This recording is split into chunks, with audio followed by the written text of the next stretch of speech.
Good morning મિત્રો, પાઠ number 10 ના લેક્ચરમાં તમારું હાર્દિક સ્વાગત છે. હવે આપણે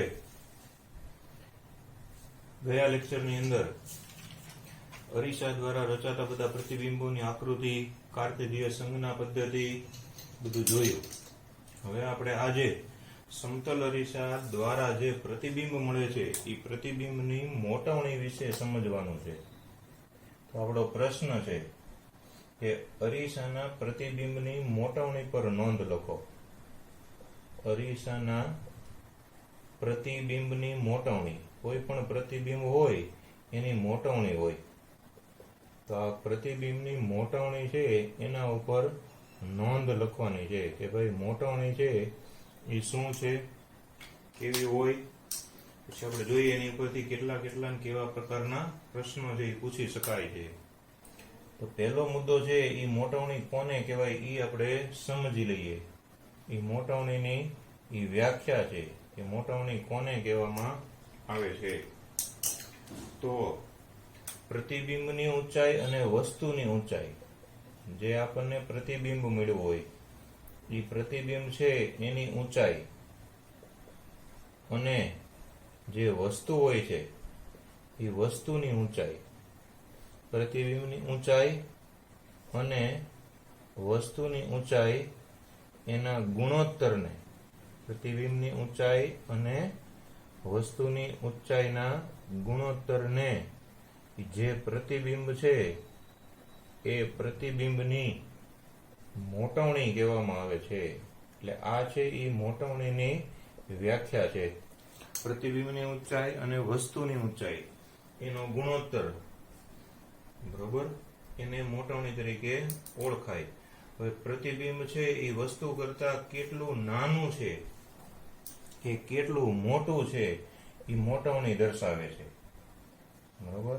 એટલે અહીંયા આપણો બીજો મુદ્દો કે ભાઈ મોટવણી છે એ દર્શાવે છે શું, તો કોઈ પણ પ્રતિબિંબની મોટવણી છે એ વસ્તુ કરતા પ્રતિબિંબ કેટલું નાનું, વસ્તુ કરતા કોઈ પણ પ્રતિબિંબ એ કેટલું નાનું છે કે કેટલું મોટું છે.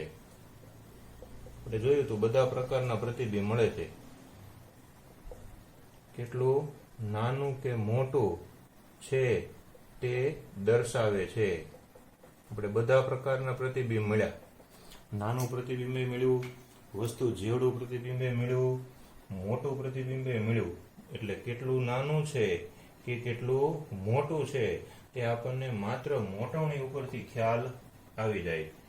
મોટવણી છે તેની જે સંજ્ઞા છે એ એમ છે, મોટવણીની સંજ્ઞા એમ. એમ એની સંજ્ઞા છે એટલે એનું સૂત્ર બને.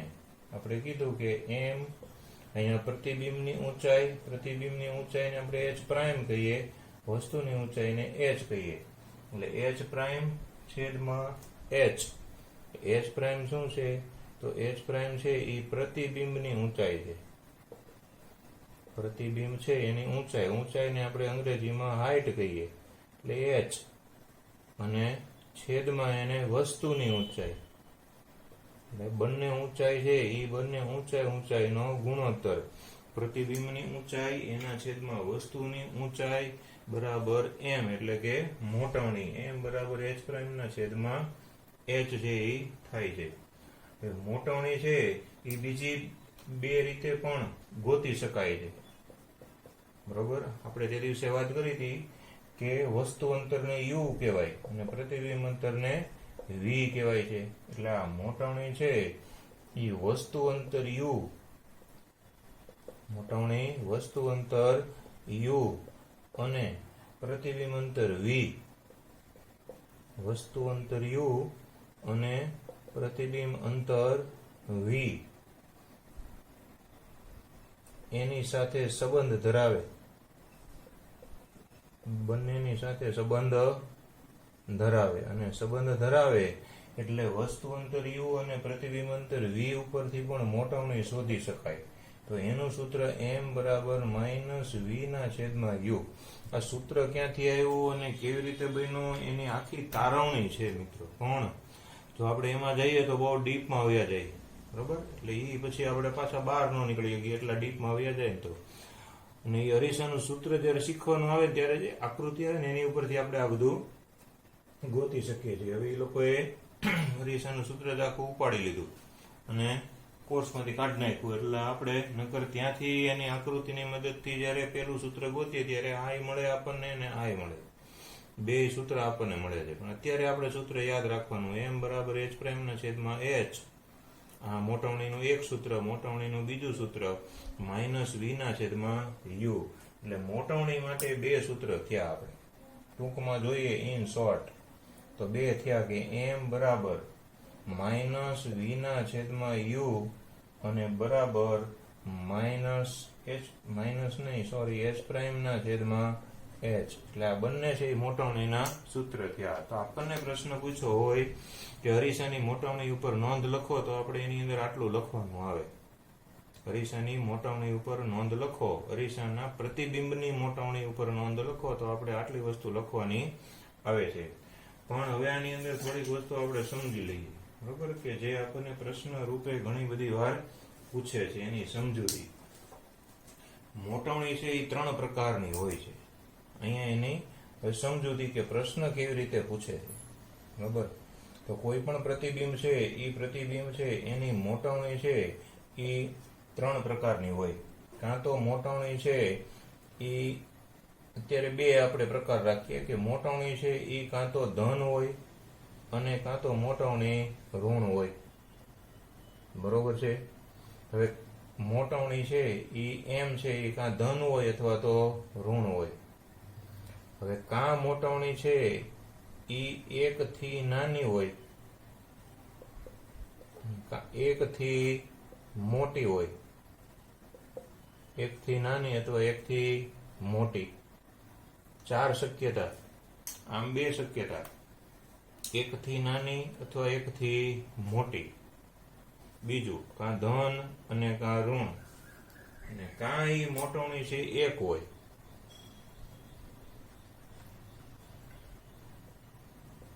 કેટલી હોય? 1. એટલે શક્યતા કેટલી થઈ? 3. ધન હોય કાં ઋણ હોય. 1 થી નાની અથવા 1 થી મોટી અથવા 1.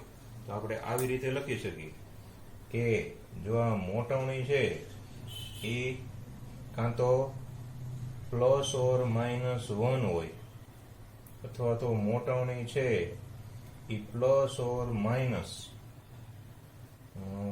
કાં તો મોટવણી છે એ આ બરાબરની નિશાની શું સૂચવે છે કે એ 1 હોય.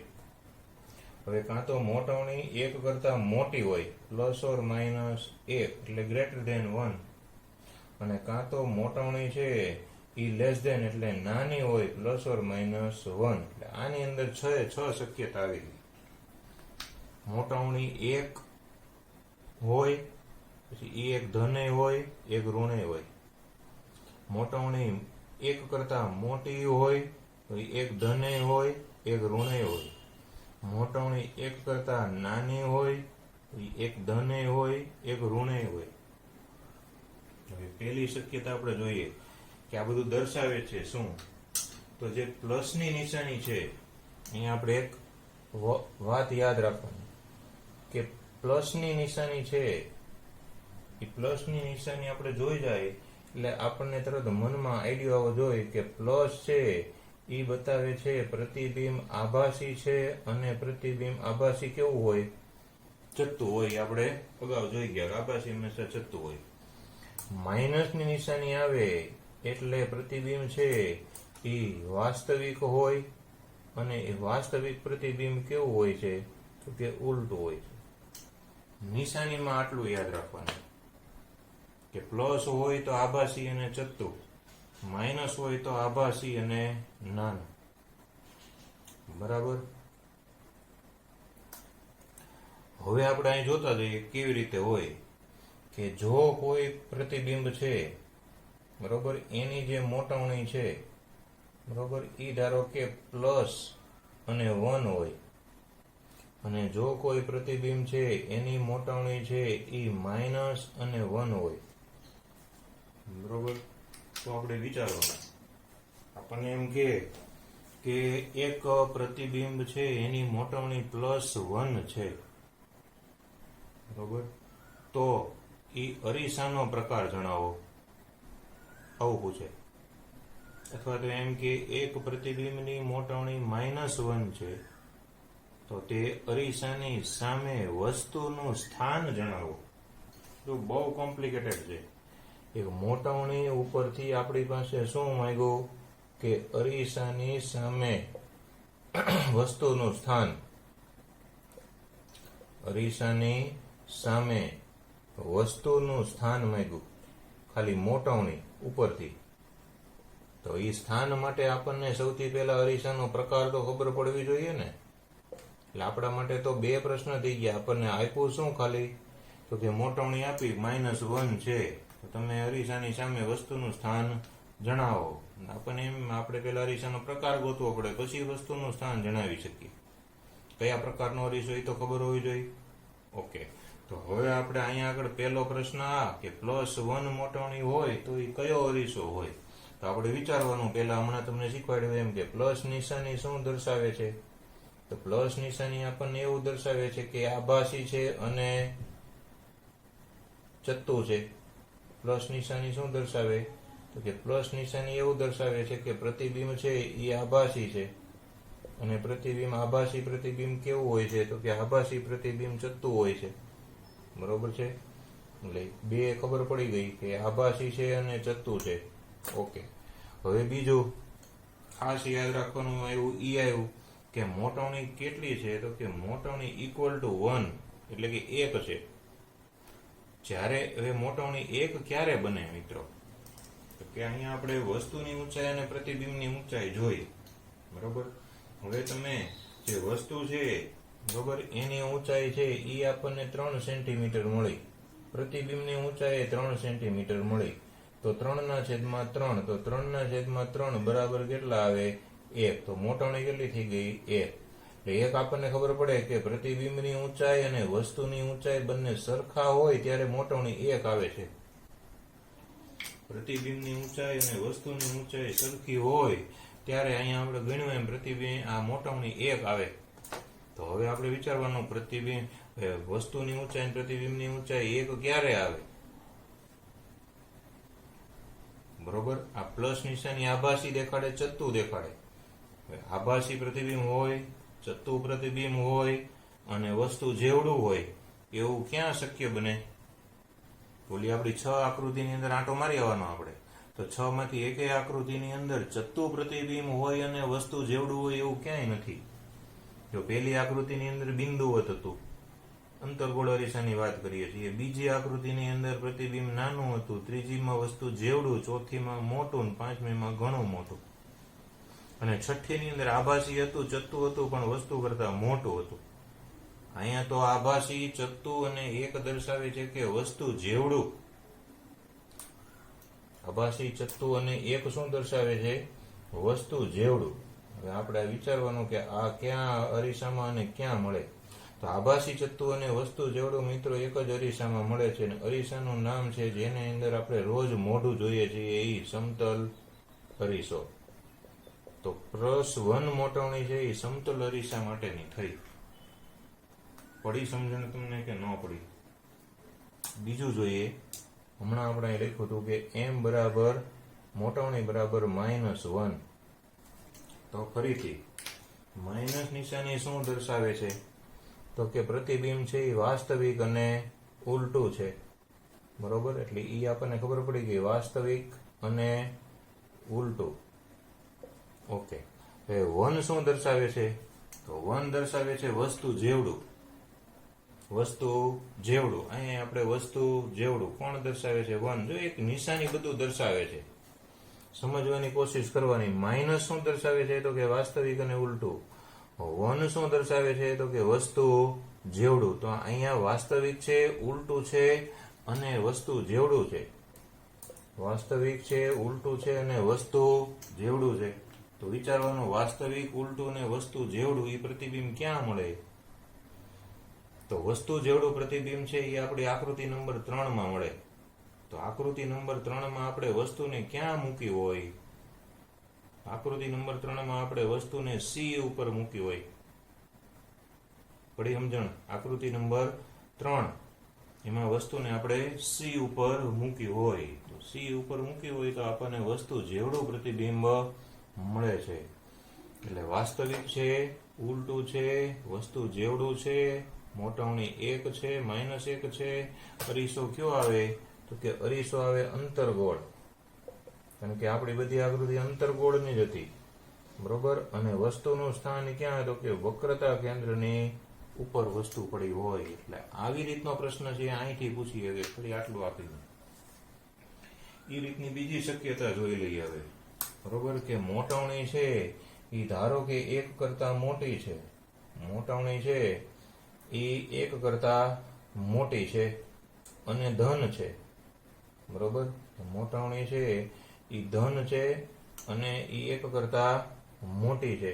એટલે કે મોટાવણી ધારો કે આપણને પ્લસ આપી છે અને 1.5 આપી છે, બરોબર. અને અહીંયા આપણને મોટાવણી છે એ ધારો કે માઇનસ આપી છે અને 2.5 આપી છે. તો ફરીથી એની અંદર આપણે જોઈ લઈએ કે કેવું થાય છે, બરોબર છે. 1 કરતા મોટી છે અને પ્લસ છે, તો ફરીથી પ્લસ નિશાની શું દર્શાવે આપણને? તો કે આભાસી અને ચત્તુ. એટલે એટલી ખબર પડી ગઈ કે પ્રતિબિંબ છે એ આભાસી છે અને પ્રતિબિંબ છે એ ચત્તુ છે. ઓકે. 1.5 એટલે 1 કરતા મોટા કહેવાય. એટલે આ મોટાવણી છે 1 કરતા મોટી છે, તો કે ઓકે. મોટી હોય, 1 કરતા મોટી હોય એટલે પ્રતિબિંબ કેવું પડે? તો કે મોટું. એ તો આપણને ખબર પડે, 1 કરતા મોટું એટલે મોટું ને 1 કરતા નાનું એટલે નાનું, ને 1 એટલે જેવડું, બરાબર. 1 એટલે વસ્તુ જેવડું, 1 કરતા વધારે એટલે મોટું અને 1 કરતા ઓછું એટલે નાનું. અહીંયા આપણે 1 કરતા ઓછાનું હારોહાર ઉદાહરણ લેતા જઈએ. કે ધારો કે આપણને એમ કીધું હોય કે મોટાવણી છે એ +0.5 છે, +0.5. તો ફરીથી વિચારવાનું, અહીંયા બીજું ઉદાહરણ લઈ લઈએ કે મોટાવણી છે એ -0.5 છે, +0.5 અને -0.5. તો પ્લસ નિશાની શું દર્શાવે? આભાસી અને ચત્તુ. તો આ રીતે આભાસી થશે અને ચત્તુ થશે. 0.5 1 કરતા નાના કે મોટા? તો કે 0.5 1 કરતા નાના એટલે પ્રતિબિંબ કેવું? તો કે નાનું. ઓકે. હવે વિચારવાનું કે આભાસી, ચત્તુ અને મોટું ક્યાં પડે, બરોબર. તો બધી આકૃતિની અંદર આપણે 6 આકૃતિ અંતર્ગોળ અરીસાની જોઈ, એમાં 6ઠ્ઠી આકૃતિ છે એમાં આભાસી, ચત્તુ અને મોટું પડે. જે ડોક્ટરો બધા ઉપયોગ કરે છે, આપણે એનો ઉપયોગો દેખાતા. આભાસી, ચત્તુ અને મોટું પ્રતિબિંબ ક્યાં પડે છે? તો કે અંતર્ગોળ અરીસો. અરીસાનો પ્રકાર કયો થયો? તો કે અરીસાનો પ્રકાર અંતર્ગોળ. અને વસ્તુનું સ્થાન ક્યાં થયું? તો કે વસ્તુનું સ્થાન છે એ ધ્રુવ અને મુખ્ય કેન્દ્રની વચ્ચે, 6ઠ્ઠી આકૃતિ મુજબ પી અને એફ ની વચ્ચે વસ્તુ હોય ત્યારે પ્રતિબિંબ આવું આપણને મળે. કેવું? તો કે મોટાવણી 1 કરતા મોટી હોય અને ધન હોય. સેમ વસ્તુ મોટાવણી 1 કરતા મોટી અને ઋણ. તો ઋણ નિશાની શું દર્શાવે? તો કે ઋણ નિશાની આપણને દર્શાવે કે વાસ્તવિક છે અને ઉલટું છે, બરોબર. પછી 2.5 જોવાના, માઇનસ નહીં જોવાનું. સંખ્યા રેખાની રીતે -2.5 એમ નહીં જોવાનું, બરોબર. આની રીતે જોવાનું, વિજ્ઞાનની રીતે. માઇનસ નિશાની કોની છે? તો કે વાસ્તવિક અને ઉલટું. એટલે લખી નાખ્યો વાસ્તવિક ઉલટું. હવે 2.5 1 કરતા મોટા કહેવાય કે નાના? તો કે 1 કરતા મોટા. 1 કરતા મોટા હોય એટલે પ્રતિબિંબ મોટું. અહીંથી જ ખબર પડી જાય કે 1 કરતા નાના છે કે 1 કરતા મોટા. ફરીથી સમજી લ્યો, 1 કરતા નાના હોય તો પ્રતિબિંબ નાનું, 1 કરતા મોટા હોય તો પ્રતિબિંબ મોટું, અને 1 હોય તો પ્રતિબિંબ વસ્તુ જેવડું હોય. અહીંયા વાસ્તવિક, ઉલટું અને વસ્તુ કરતા મોટું પ્રતિબિંબ છે એ મળે છે, બરોબર. હવે -2.5 માંથી આપણે આટલું જોઈ ગયા કે માઇનસ નિશાની વાસ્તવિક, ઉલટું દેખાડે. 2.5 મોટું. વિચારવાનું હોય વાસ્તવિક હોય, ઉલટું હોય, વસ્તુ કરતા મોટું હોય એવું પ્રતિબિંબ આપણને કઈ આકૃતિની અંદર મળે? તો આપણી આકૃતિ નંબર 4, આકૃતિ નંબર, જો આકૃતિની અંદર જે ક્રમ છે એ બરોબર યાદ રાખજો, નકર પછી આમાં કાંઈ ઉધાર કોઈ ન કરી શકે. કારણ કે જે શીખવાડ્યું બરોબર એ યાદ તો રાખવું જ પડે. બરોબર, કેવી રીતે યાદ રખાય એ આપણે કોષ્ટક બનાવવાનું, કોષ્ટક બનાવશો એટલે તમારા મગજમાં આઈડિયા આવશે ને પછી તમને યાદ રહેશે. બાકી જો ઈ યાદ નહીં હોય કે કઈ આકૃતિમાં પ્રતિબિંબ ક્યાં પડે તો પૂરું થઈ ગયું. બરોબર, તો પછી એનો કોઈ ઉદ્ધાર કરી શકે નહીં. અહીંયા આગળ તો ખાલી વાસ્તવિક રહેવાનું, ઉલટું લેવાનું અને પ્રતિબિંબ મોટું મળે છે. તો વાસ્તવિક, ઉલટું અને મોટું આપણી આકૃતિ નંબર 4.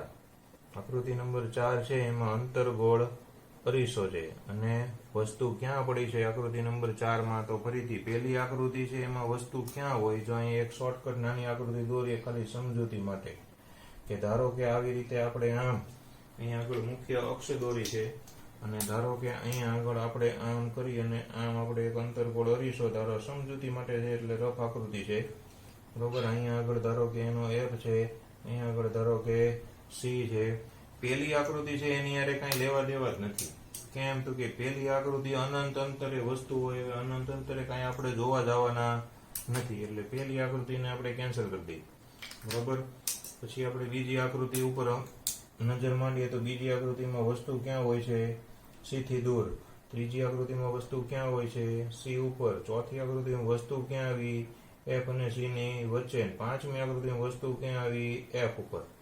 આ 5 આકૃતિ સુધી બધા જે પ્રતિબિંબ પડે છે એ બધા પ્રતિબિંબ કેવા છે? તો કે બધા પ્રતિબિંબ વાસ્તવિક અને ઉલટું. બધા પ્રતિબિંબ આવા છે, વાસ્તવિક અને ઉલટું. એક આ જે 6થા નંબરની આકૃતિ છે, કઈ આકૃતિ?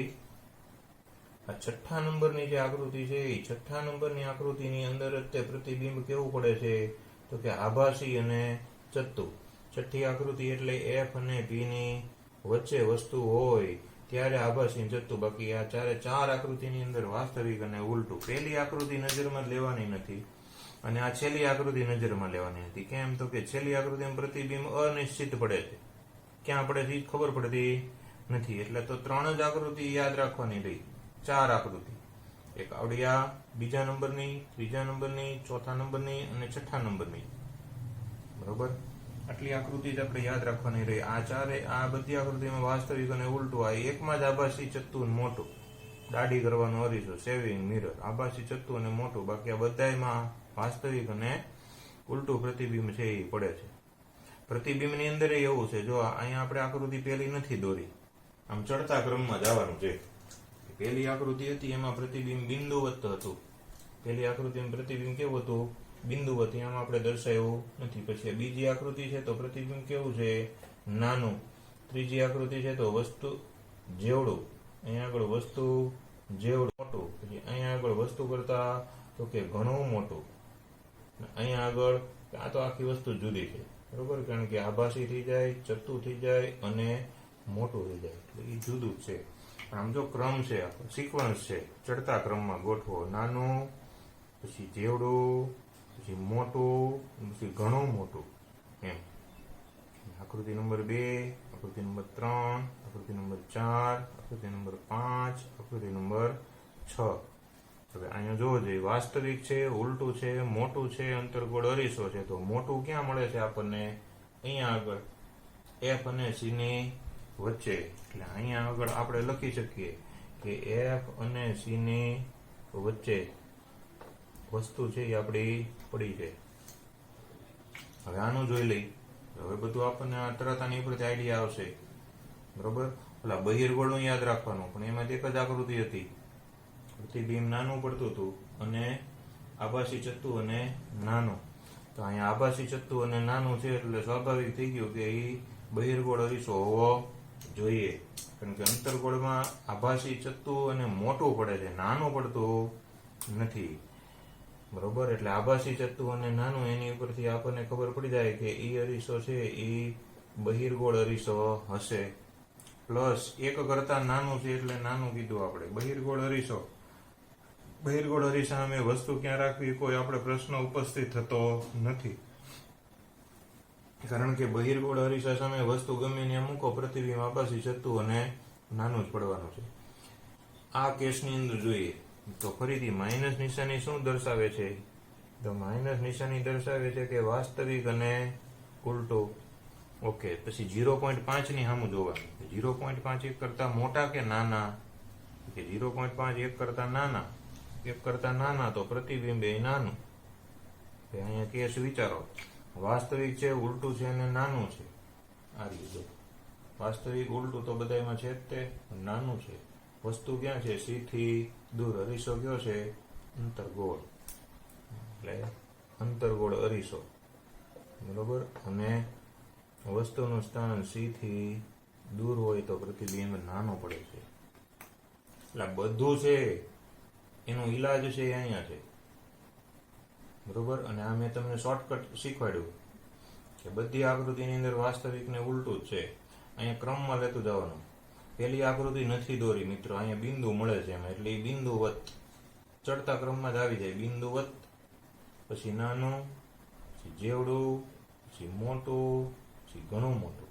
છઠ્ઠી આકૃતિમાં તો યાદ રાખવું, આ પાછી ચત્તું ને મોટું, બરોબર છે. એટલે એ આપણને યાદ રહી જાય. તો આ રીતે આપણે યાદ રાખીએ તો મોટાણી ઉપરથી, આની ઉપરથી આપણને 17 થી 18 ટાઈપના પ્રશ્નો પૂછી શકાય. પણ એ 17 થી 18 ટાઈપનો નિચોડ છે એ અહીંયા આવી ગયો, બરોબર. હવે કેવો પ્રશ્ન પૂછાય, તમારે કેવી રીતે જવાબ દેવો એ તમારા મગજ ઉપર આધાર રાખે. જો આની સમજૂતી મગજમાં ફિટ બેસી ગઈ હોય તો ગમે એ પ્રકારનો પ્રશ્ન પૂછે તો એનો શું જવાબ આપવો એ તમારે કરવું પડે. ઓલા રામાયણ ને મહાભારતમાં કેમ કયા પ્રકારનું અસ્ત્ર છે એ દુશ્મને ચલાવેલા અસ્ત્રની સામે ફેંકવું, બરોબર. એ પછી લડનારે નક્કી કરવું પડે કે આવું શસ્ત્ર આવ્યું તો આપણે સામે આવું શસ્ત્ર ફેંકવું પડે. એમ અહીંયા તમારે કેવો પ્રશ્ન પૂછે, કેવો જવાબ આપો, એ આ સમજૂતી છે આખી, એની ઉપરથી નક્કી કરવું પડે. તો અહીંયા આપણો અરીસો અને પરાવર્તન એનું કાર્ય છે એ પૂરું થયું, બરોબર. હવે આપણે એક વક્રીભવનનું કામ છે એ શરૂ થાય છે, તો એ આપણે જોઈ લઈએ. પ્રશ્ન છે, પ્રકાશનું વક્રીભવન એટલે શું? વક્રીભવનના નિયમો લખો.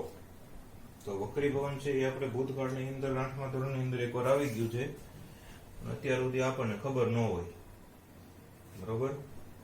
તો વક્રીભવનની પહેલા આપણે વ્યાખ્યા લખવાની. થાય છે શું એ પહેલા જોઈ લઈએ, એટલે આપણે વક્રીભવનની વ્યાખ્યા છે એ સહેલાઈથી લખી શકીએ. હવે ધારો કે અહીંયા આગળ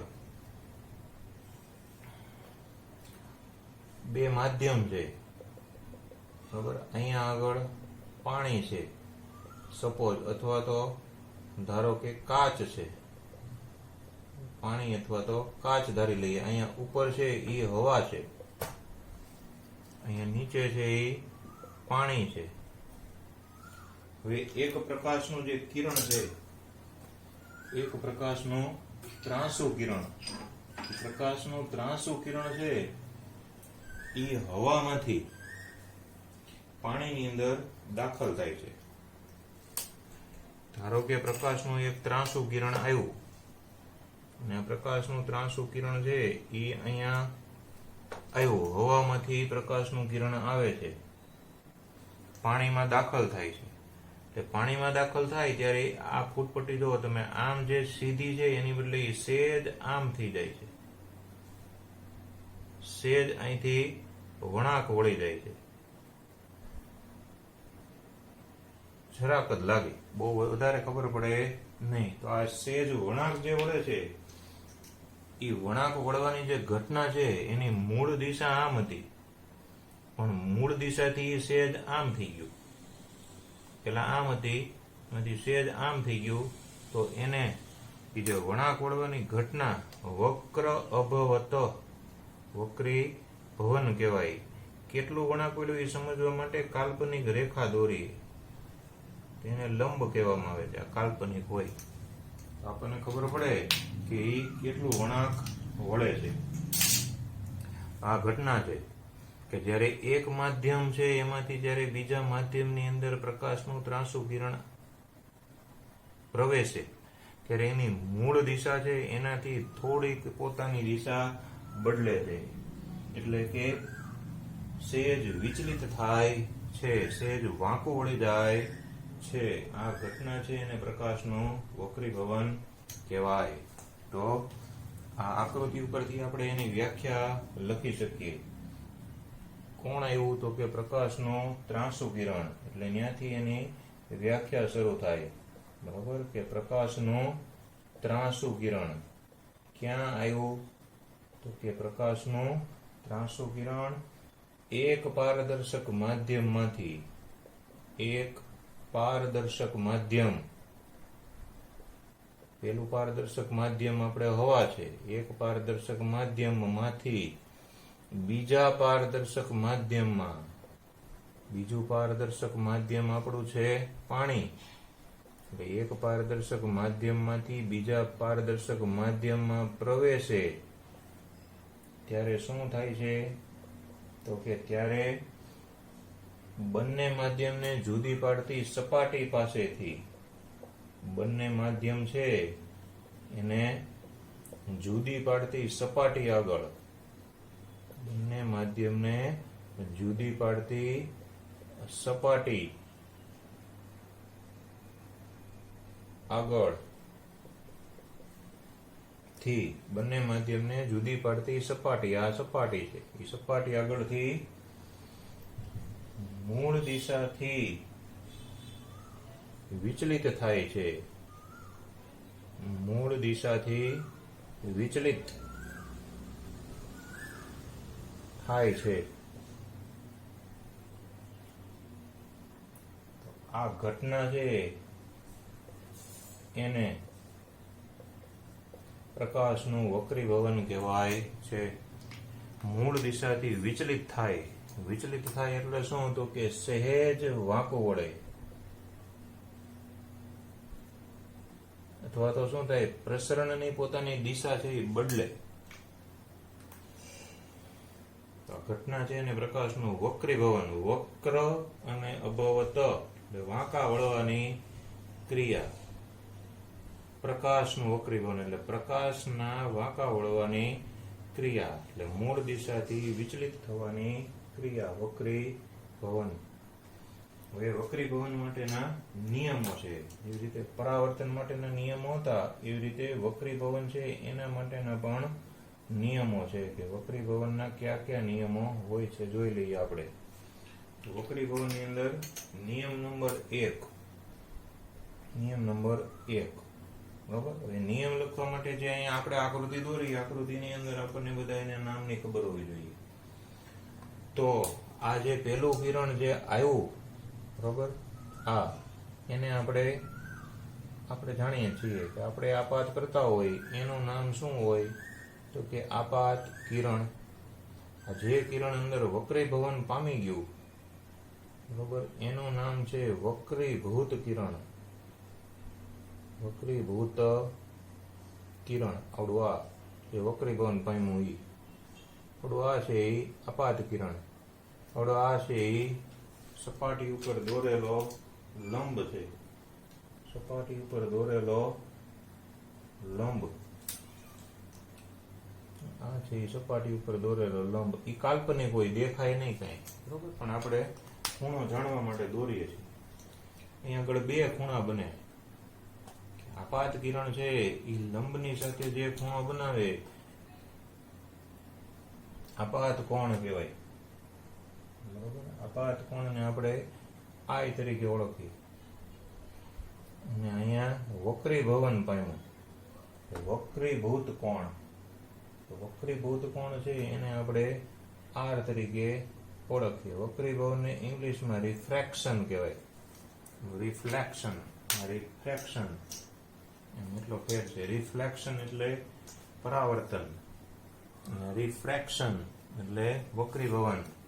તો નિયમ નંબર 1 આવ્યો કે આપાત કિરણ, વક્રીભૂત કિરણ અને બંને માધ્યમને જુદી પાડતી સપાટીએ દોરેલો લંબ એક જ સમતલમાં હોય છે. કઈ કઈ ત્રણ વસ્તુ કીધી?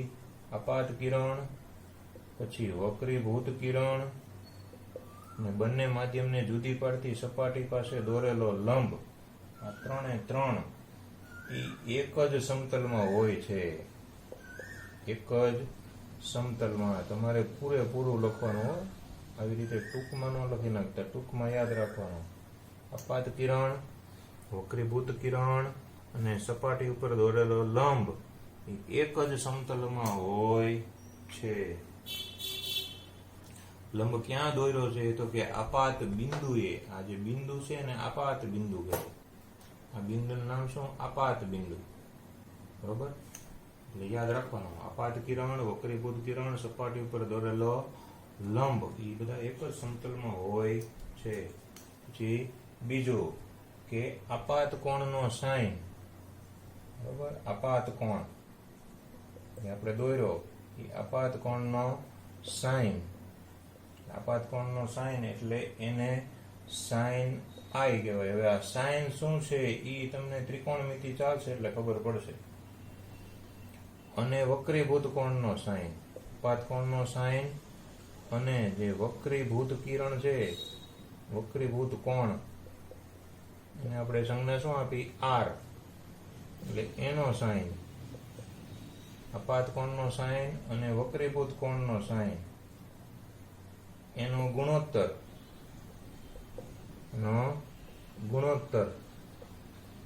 ગુણોત્તર લેવામાં આવે તો એ અચળ મળે છે. અહીંયા સાઈન આઈ છેદમાં સાઈન આર બરાબર અચળ. આપાત કોણનો સાઈન અને વક્રીભૂત કોણનો સાઈન નો ગુણોત્તર અચળ હોય છે. આ નિયમ નંબર 2.